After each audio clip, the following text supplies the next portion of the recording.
Тази сутрин първо ще имаме поклонение тук заедно и имаме удоволствието да поканим Лауъл Купър, вице-президента на Генералната конференция. Много ценно е за нас присъствието му тук, който е магистър по обществено здраве и има почетната докторска степен от Лома Линда. Щастливи сме да го поканим тук тази сутрин.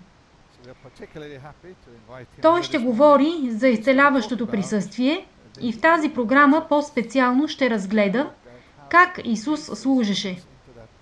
Небесни Татко, благодарим Ти за хубавата сутрин, че можем да бъдем събрани тук заедно и най-вече, че можем да бъдем с Теб.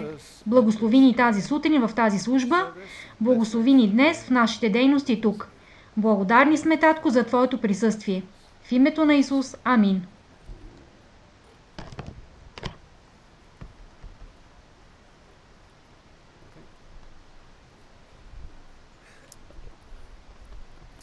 Добро утро!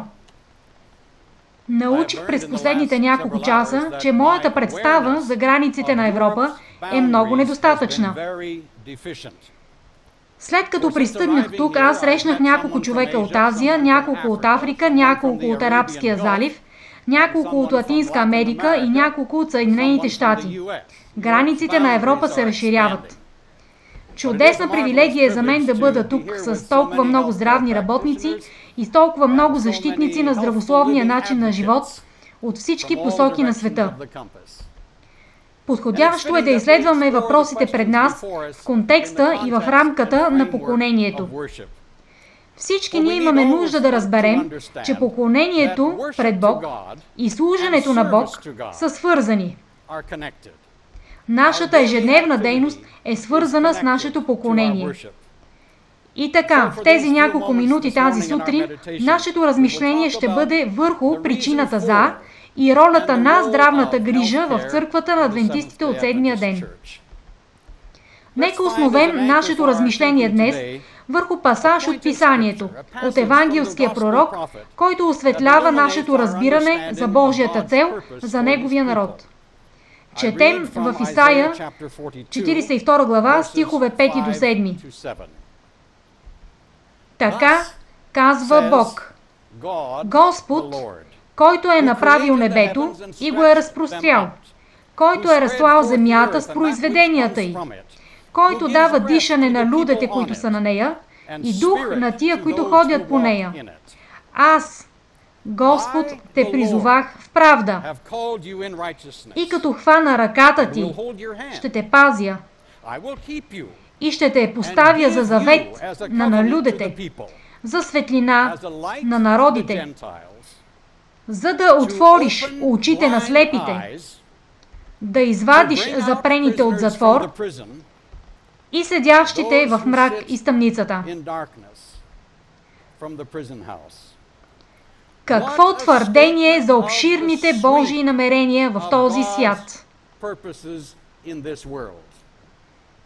И ако имахме време, бихме могли да добавим текст след текст, говорещи за Божията грижа за хората и специално за тези, които страдат.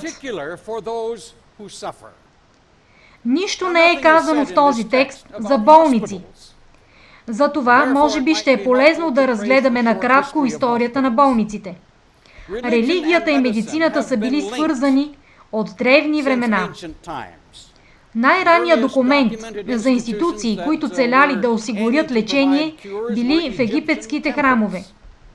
В гръцката култура също имало храмове, посветени на богът лечител Асклепий.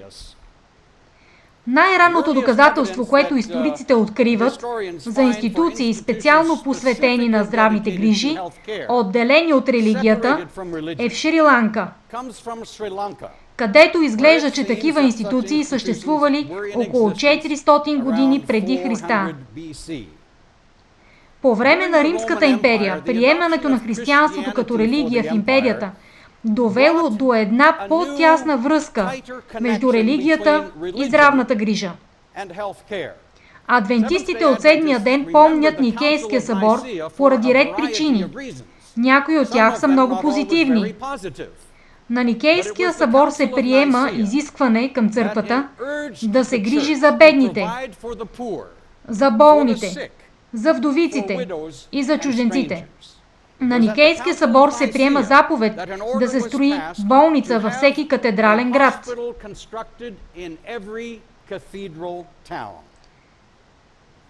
В Европа средновековната концепция за християнска грижа през 16 и 17 век преминава в по-светска. Появява се разделение между здравната грижа и религията. През 18 век започват да се появяват съвременните болници, грижещи се за медицинските нужди, екипирани с лекари и хирурзи. По-настоящем на лекуването на болестите се гледа по-обширно, като високо индустриално приложение на научните открития, технологии и човешки умения. Оценява се, никой не знае с точност, но се оценява, че сега има около 28 000 болници по целия свят. От тях само 200 са управлявани от църквата на адвентистите от седмия ден. В допълнение, църквата управлява няколко стотин клиники, здравни центрове, старчески домове и домове за сираци. Здравната грижа за адвентистите от седмия ден е станала част от нашата деноминационна ДНК, още в ранните години на нашата история.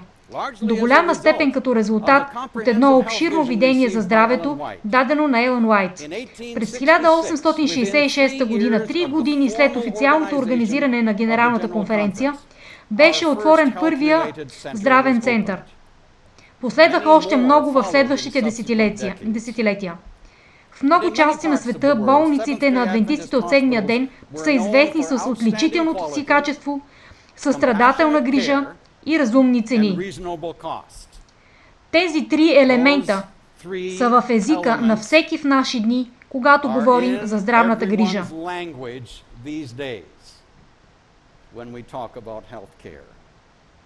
Индустриализацията на здравната грижа е трансформирала лечението на болестта в скъпоструващо, движено от технологиите предприятие.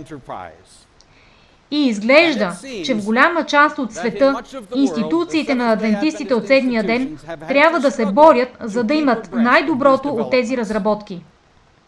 Те се борят, за да намерят необходимия капитал, за да го направят. И така въпросът е, във времето, когато естествената грижа е станала толкова високо индустриализирана, толкова зависима от технологиите и струваща скъпо, каква е ролята на религиозната общност в грижата за здравето и в лекуването на болестите? Каква е или с какво трябва да се отличават християнските здравни центрове? Каква е мисията на адвентната здравна грижа? И как тя се свързва с мисията на църквата? Това са някои от въпросите, които ще изследваме. Бих искал да разгледаме с вас 5 генетични белега на адвентната здравна грижа. 5 основни елемента. 5 отличителни белега. Първият. Адвентната здравна грижа е основана на образеца за служене на Исус. Апостол Павел наставляваше вярващите колосяни: каквото и да правите, в думи или в дела, всичко правете в името на Господ Исус, отдавайки благодарност на Отец чрез Него. Адвентната здравна грижа се практикува в името на Исус.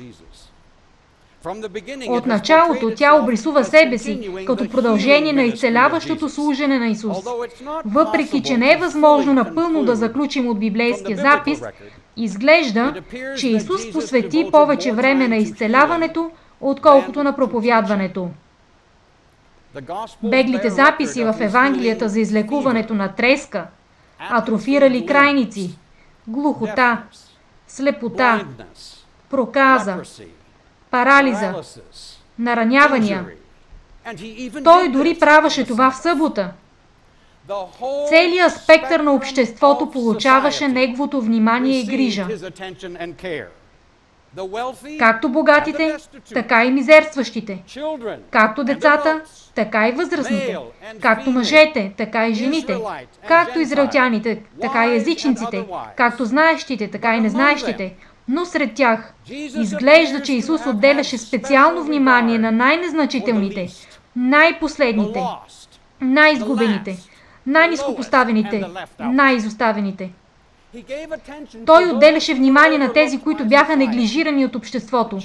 Децата, бедните, болните, хората с променена психика и най-долните грешници. В умовете на мнозина неговата репутация беше накърнена от времето и вниманието посветено на тези, които обществото беше отритнало. Ние служим в Неговото име. Той служеше на обладаните от демони и пропадналите. Той изцеляваше немощните крайници и наранените души. Слепите, глухите и немите бяха тези, които получаваха Неговата нежна милост, и Той се идентифицираше с човешката нужда. И тези, които работят в Неговото име, ще правят същото. Днес е малко трудно да се открие копия на малката публикация, озаглавена "Вестите на Лома Линда". Тя е налична в електронен вариант от материалите от духа на пророчеството. Това е едно чудесно описание на основаването и растежа на университета Лома Линда. То открива понякога с много лични подробности борбите, през които са минали водачите в откриването както на мисията, така и на визията за една нова институция. Стартирането на една нова институция може да бъде изключително трудно. Натъкваме се на дълбоки долини и непреодолими планини по време на пътуването. Някой трябва да създаде пътеки към бъдещето. Не е като да следваш GPS. Има едно кратко твърдение във Вестите на Лома Линда, което би могло добре да опише нашето чувство за мисия за бъдещето. Там четем: Христос стои пред нас като образец.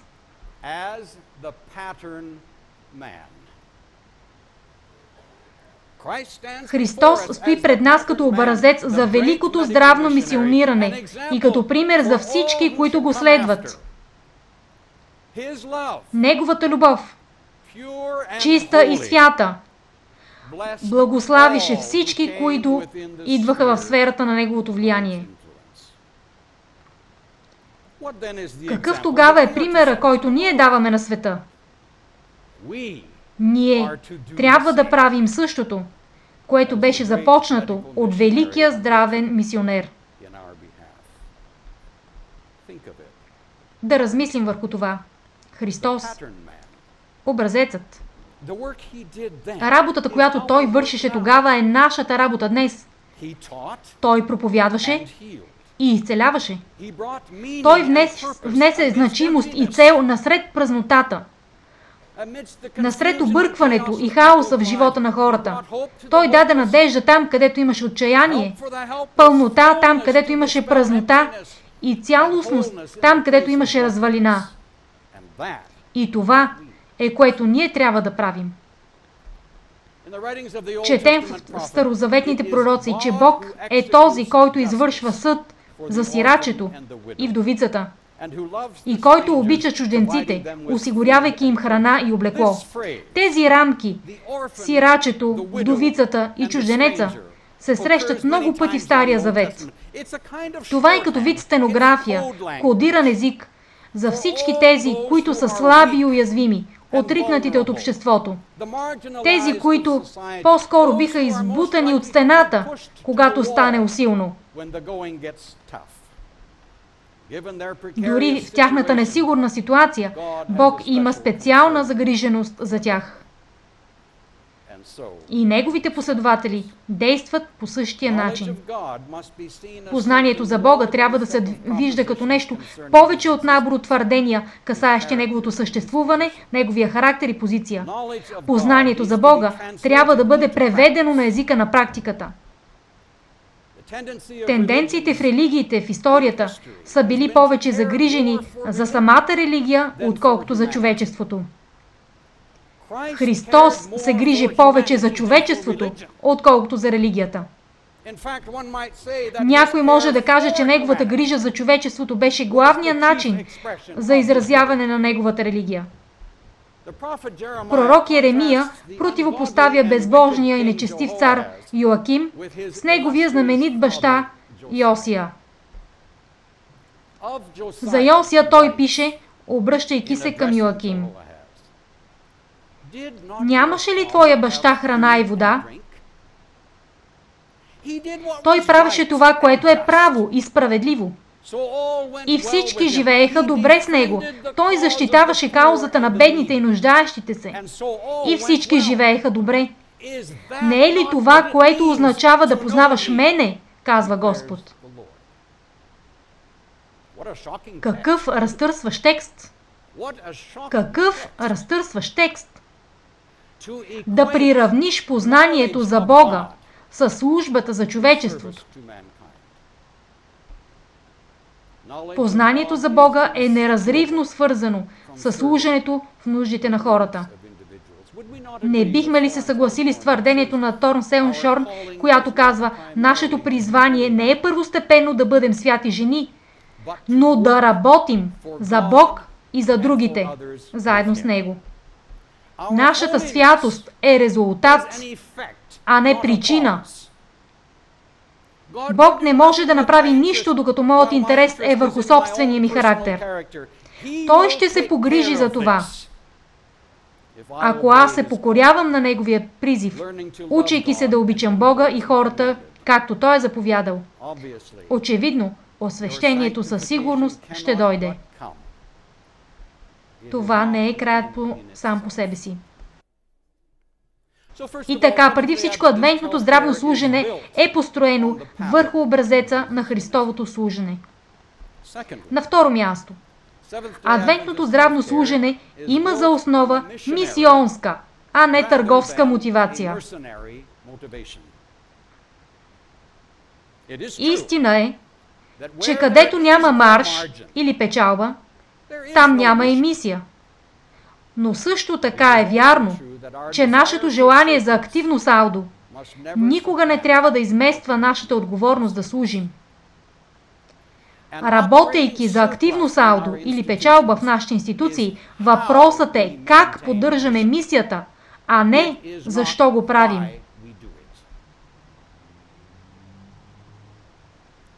В днешните движени от технологиите предприятия за здравни грижи, мнозина инвестират в тях от перспективата на бизнеса. Адвентистите от седмия ден инвестират в тях от мисионска гледна точка. В истинския смисъл на думата да бъдем Христоподобни означава да бъдем слуги на бедните.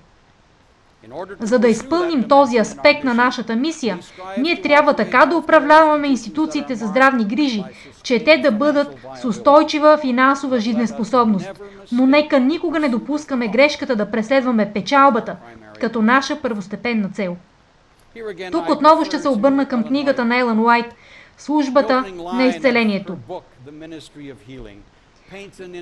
Незаличима вреда се нанася на живота и делото на Исус Христос.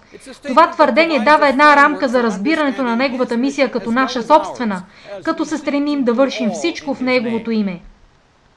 Тя пише: и не е ли това една картина от думи? Нашият Господ Исус Христос дойде в този свят като неуморим слуга на човешките нужди. Той понесе нашите немощи и взе нашите болести. За да може да послужи на всяка нужда на човечеството, товарът на болестите, нещастията и греха, които беше дошъл за да премахне. Неговата мисия беше да донесе пълно възстановяване. Дойде за да донесе здраве и мир и съвършенство на характера. Неуморимият слуга на човешките нужди. Тук виждаме неговото мислене, силно загрижено за обществото. Неговото посвещение да служи на бедните, непривилегированите, тези от ниските прослойки на обществото, психично болните, старците, емигрантите и малцинствата. Адвентната здравна грижа в желанието си да работи в името на Исус също така желае да интегрира личната вяра с осигуряването на компетентна здравна грижа. Това всъщност е служенето. Затова е толкова важно да наемаме хора, които споделят нашия светоглед. Нашата служба за здравето е повече от клинична компетентност. Мисля, че всички ние можем да бъдем дълбоко мотивирани от молитвата на майка Тереза в Калкута, която се моли: Прескъпи Господи, нека Те видя днес, както и всеки ден, в лицето на болните, и докато се грижа за тях, нека да послужа на Теб. Въпреки че се криеш зад непривлекателната маска на избухливите, придирчивите, безразсъдните, нека все пак да Те разпозная и да кажа: Исус, моят пациент, колко сладко е за мен да Ти служа.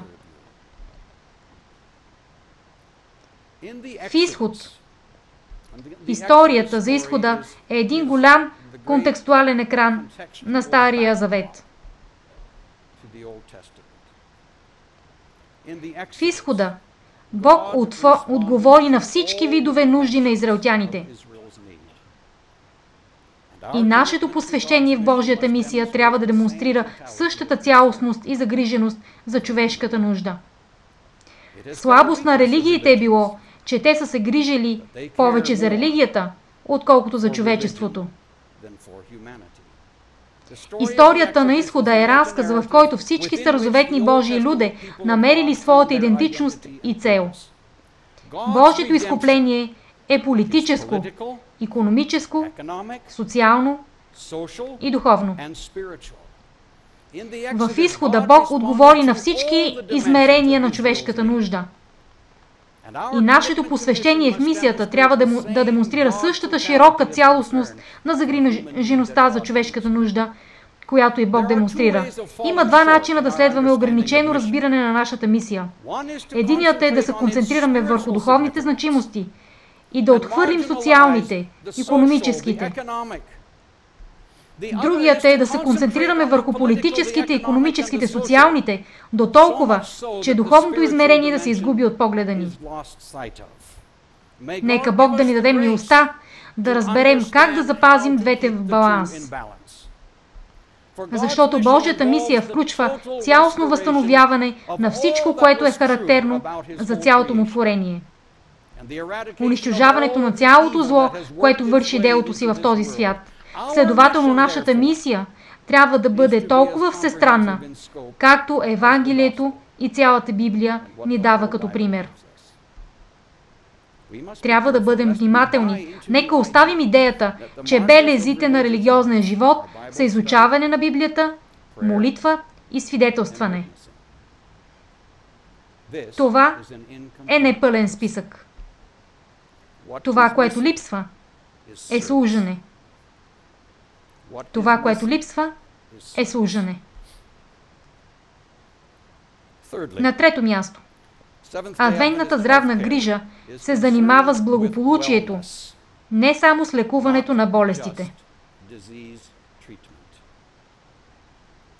Исусовото изявление «Аз дойдох да имат живот и да го имат изобилно» води християнския здравен работник да се фокусира не само върху изкореняването на болестта или дискомфорта, но върху всичко, което ще подсили живота. Следователно, ние не можем да работим единствено между стените на институциите и канцелариите. Ние трябва да се включим в грижата за здравето на общността, за благополучието на нашите съседи. Нашето внимание трябва да бъде върху благополучието и начина на живот на общността. Адвентната здравна грижа още от своето начало е наблягала на благополучието и превенцията. Темата за начина на живот, като упражнения, почивка, равновесие, хранене, самоконтрол и духовност. Да, съгласен съм с вас. Ние трябва да се изправим пред предизвикателството да сме наясно как да направим това икономически осъществимо.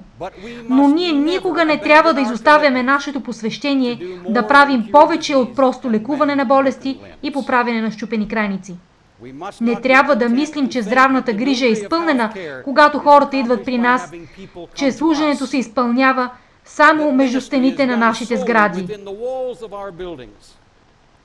Ние може да сме специалисти в лекуването на болестите, но ние също така сме защитници на начина на живот. Идеята, че спасението, което Исус предлага, е спасение от наказанието за нашите грехове, е евтина версия на Евангелието, защото тя се занимава само с началото на едно духовно пътуване. Това, което Бог има предвид за нас, е съвършена промяна във всяка една област на нашия живот, която е била засегната от греха. Номер 4. Здравната грижа на адвентистите е грижа за целия човек. Чудесна история е разказана в Марк 10 глава за едно от последните изцелителни чудеса на Исус. Може би предпоследното, който е на път от Ерихон за Иерусалим. През уикенда той ще бъде пожертван. Историята за слепия просяк се случва може би 3 дни преди това събитие. Исус е само на 15 мили от своята цел. И той се спира, за да извърши една служба край пътя, която наистина не би направила по никой начин различен края, който той имаше пред себе си. И въпреки това, колко различен би могла да го направи за един сляп човек, който щеше да получи своето зрение. И всички големи линии на пророчествата се събираха в този уикенд в Иерусалим. А Исус беше само на 15 мили от там. Писанието казва, че той спря. Неговите ученици си мислеха, че виковете на един слепец не са нищо повече от неприятност и че той трябва да бъде накаран да млъкне. Въпреки това, Исус спря. В тази краткотрайна служба Исус премахна 3 вида изкуствено създадени напрежения, които толкова безпокояха неговите ученици. Множеството срещу малцинството, духовното срещу светското, кратковременното срещу значимото. Спирайки се през последните дни и часове на своя земен живот преди разпятието, Исус показа, че теологията и служенето вървят заедно. При всеки опит да се разделят, те изчезват. Викът, който излиза от дъното на душата е, че бедността, страданието, безработицата, болестите и гладът са религиозни проблеми. При все това ние често казваме, пазете църквата извън икономическите въпроси. И Исус демонстрираше, че цялата човешка нужда е Негова работа. Тя също е и наша работа. Аз се питам, може ли да стане така, че църквата да се концентрира само в сферата на теологията и доктрините и да изключи служенето? Петият отличителен белег е, че адвентната здравна грижа е само един израз на църквата като изцелителна общност.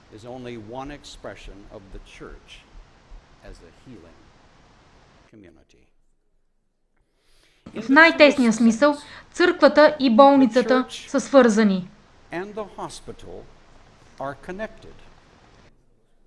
Те са свързани в продължителната грижа.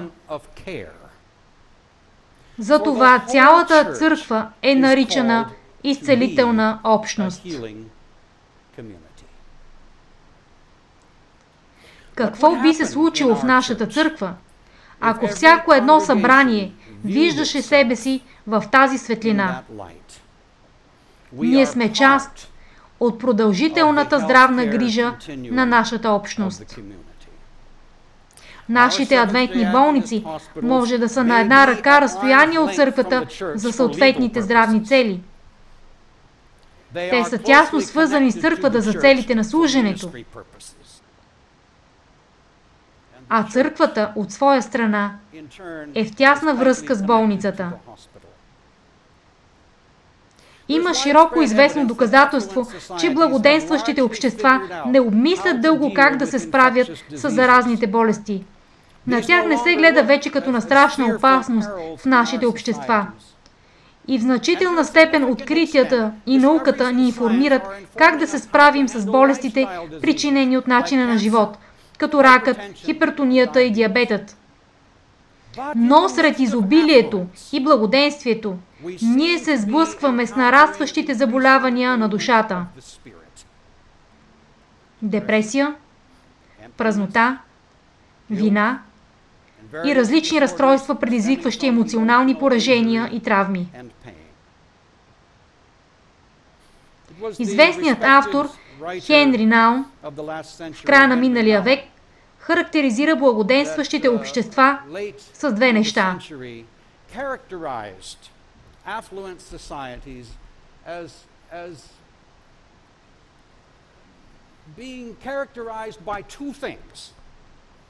От една страна, обществата са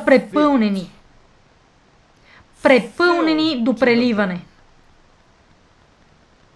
Животът ни е пълен с неща и работи, и притежания, и занимания, и стремежи. Нашите магазини са пълни с разнообразие. Забавленията и съблазните, предлагани от медиите, просто наводняват ума ни и съзнанието ни. Наун казва, че една от характеристиките на обществото е, че то е препълнено. Другата характеристика на обществото, казва той, е, че то е незадоволено. Препълнено, но незадоволено. Не е ли истина това за обществото, което виждаме днес? Всяка местна църква трябва да гледа на себе си като институция за здравна грижа. Здравната грижа в болницата може да разчита много на науката и медицината, но здравната грижа в обществото разчита много на науката за любовта, прошката, благодата и общуването. Какво би се случило в нашите църкви, ако станем най-здравите, най-щастливите, най-святите, най-помагащите групи в обществото? Няма ли да стане като в дните на Исус, когато хората събаряха стените, за да влязат вътре, защото такива служители на обществото служат на човешките най-дълбоки нужди? Как бихме могли като местна църква и като световна църква да бъдем изцеляваща общност? Може би 3 много бързи мисли върху една голяма тема. Първата. Живеейки нашата здравна вест, ние сме били благословени с толкова много информация за здравословния начин на живот. Цялостността трябва да бъде една от нашите търговски марки. Принципите на здравословния начин на живот не са нещо, което ние сме открили или изобретили. Те са ни дадени като дар. Някога тяхното приемане е било въпрос просто на вяра. Днес ние се гордеем, когато изследванията непрекъснато потвърждават предимствата от този начин на живот, които ние знаем от толкова много отдавна. Не е ли малко странно днес, че при наличието на всички тези доказателства, ние като общност на вярата понякога изглежда, че сме по-малко отдадени на тази вест, отколкото са били нашите бащи. Не трябва ли да празнуваме този дар по начини, които да ни правят познати като хора по-скоро утвърждаващи, отколкото отричащи? Не може ли да бъдем познати като хора на радостта, мира, здравето, дълголетието и любовта?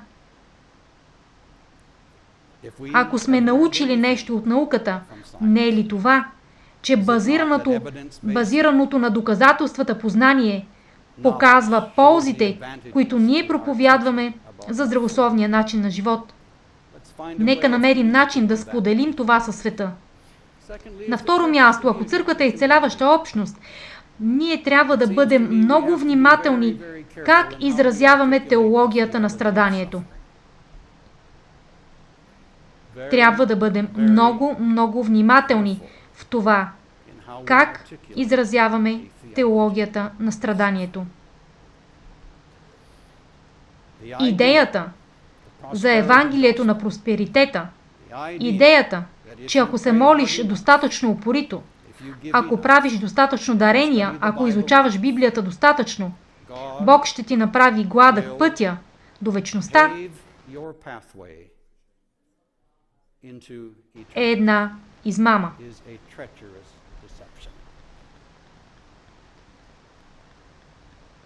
При всичкото страдание, което срещаме в нашите общности и в нашите църкви, трябва да сме много внимателни да не изкажем идеята, че страданието съпровожда вината. Ще кажем много за това по-нататък. На трето място, ако трябва да служим в името на Исус, трябва да забелязваме нашите съседи. Да забелязваме нашите съседи. Да излезем извън църквата, в обществото.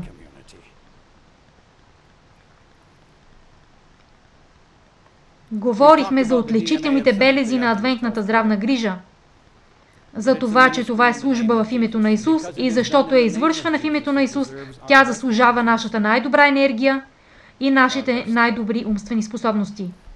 Ние сме призовани да посветим най-доброто в тази служба, не заради конкурираща се икономическа полза, но защото най-доброто представя характера и делото на самия Бог.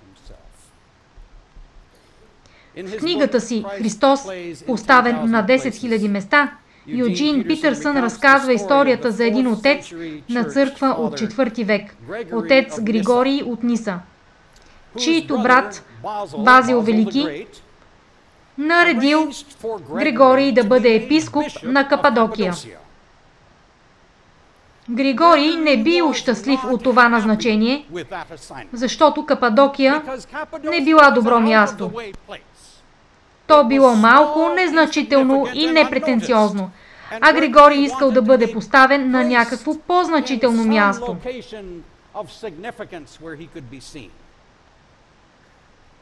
Базил Велики обсъдил това с Григорий. Той му казал: не искам ти да получиш издигнатост от твоята църква. Аз искам ти да дадеш издигнатост на нея. Не е ли това мотивацията, която заслужава цялата наша дейност в името на Исус? Нека се помолим. Много милостиви небесни Татко, благодарим Ти за дъра на този ден и за дъра на изцелението и за службата на изцелението, както е илюстрирана в живота на Исус. Помогни ни в нашата работа, в нашата служба, да правим същото. Амин.